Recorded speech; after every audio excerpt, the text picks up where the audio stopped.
Hey, fourth grade. I am so excited to start working with you guys virtually. I know that this is really different than being at school, but just know that I'm here to help you and I want you to be as successful as you can be over the next few weeks. So I just wanted to let you know what's going to be going on for library. We are going to be using Google Classroom, and we have used Google Classroom in the library, and I know you guys will be using it for your other classes too. So you should definitely be familiar. I do still have the two separate classes.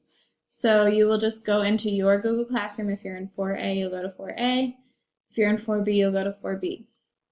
So once you're in your classroom, the stream will usually have like the assignment for that day. And remember, I'm meeting with you guys on day B for this coming week. So then it will switch, and you got the email about that yesterday. So your classwork, your first thing that we will be doing is Epic Books. And so when you get into the classroom, I'd really like for you to watch this video first, and it really explains how to use Epic. You may have used it in some of the lower grades, but it is still a great resource to use for older grades as well. So this video will give you a great intro about how I'd like you to use it. And then the second thing you can do is actually log into Epic. So I've posted the website here for you, and this is our class code that you will need.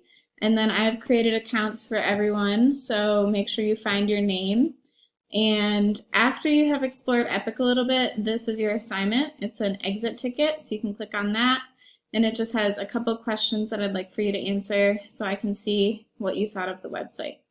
So that is it, easy peasy. And I will be online during our class time, which is from 12:50 to 1:20 on day B. And you can either Google chat with me, you can send me an email. If you want to set up a Google Meet or Google Hangout, we can do that. Like I said, I'm here for you guys, and I want to help you as much as I can. So I want to keep library fun and exciting as much as it can be when we're online. So I will be trying to come up with some cool things that we can do together. Like I said, if you have any questions, don't hesitate to reach out to me, and I look forward to learning with you guys soon. All right, talk to you later. Bye.